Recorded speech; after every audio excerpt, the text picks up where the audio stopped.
Box office దగ్గర world wide గా గురువారం గ్రాండ్ గా రిలీజ్ కి సిద్ధమవుతున్న టాలీవుడ్ పవర్ స్టార్ పవన్ కళ్యాణ్ నటిస్తున్న హరిహర వీరమల్లు సినిమా మీద అంచనాలు సాలిడ్ గా పెరిగిపోయాయి. ఈ రేంజ్ లో క్రేజ్ కి పవర్ స్టార్ పేరు పవరే కీలకమని చెప్పవచ్చు. వరల్డ్ వైడ్ గా పవన్ కళ్యాణ్ కెరీర్ లో సాలిడ్ బిజినెస్ ను సొంతం చేసుకున్న ఈ సినిమా నైజాం ఏరియాలో ముందు చాలా రేట్స్ ఆఫర్ వచ్చినా మేకర్స్ అంచనాలను ఆ రేట్స్ అందుకోలేకపోయాయి. దాంతో చివరి నిమిషంలో కొన్ని పెద్ద ఆఫర్స్ కొత్త వాళ్ళ నుండి రావడంతో ఆ రేట్స్ తీసుకుంటే సినిమా రిలీజ్ విషయంలో ఏమైనా ఇబ్బందులు ఫేస్ చేయాల్సి వస్తుందేమో అన్న డౌట్స్ నడుమ చివరికి మైత్రి మూవీస్ వాళ్ళకే సినిమాను అప్పగించగా ఓవరాల్ గా నైజాం ఏరియాలో 37 కోట్ల రేంజ్ లో వాల్యూ బిజినెస్ ను సినిమా కన్ఫర్మ్ చేసుకుంది. మొత్తం మీద నైజాం ఏరియాలో all time top 15 highest business లను సొంతం చేసుకున్న సినిమాలలో ఒకటిగా నిలిచింది హరిహర వీరమల్లు సినిమా.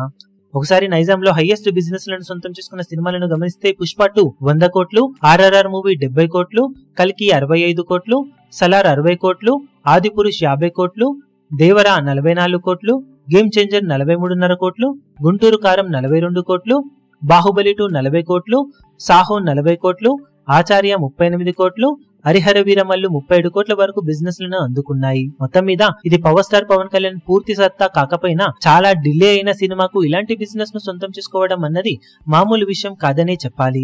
ఇక నైజాం ఏరియాలో సాలిడ్ రిలీజ్ ను దక్కించుకోబోతున్న హరిహర వీరమల్లు సినిమా బెనిఫిట్ షోలకు భారీ రేట్స్ కూడా దక్కాయి కాబట్టి ఏమాత్రం టాక్ బాగున్నా స్పెషల్ ప్రీమియర్స్ అలాగే డే 1 కలెక్షన్లు కలిపి ఊహకందని ఊచకోత కోసే అవకాశం పుష్కలంగా ఉందని చెప్పాలి. ఇప్పుడు ఈ వీడియో మీకు నచ్చినట్లయితే లైక్ చేయండి, షేర్ చేయండి, ఛానల్ ను సబ్స్క్రైబ్ చేయడం మాత్రం మరవకండి. ఏ చిన్న అప్డేట్ ను మిస్ అవ్వకూడదు అనుకుంటే బెల్ ఐకాన్ ను ప్రెస్ చేయండి.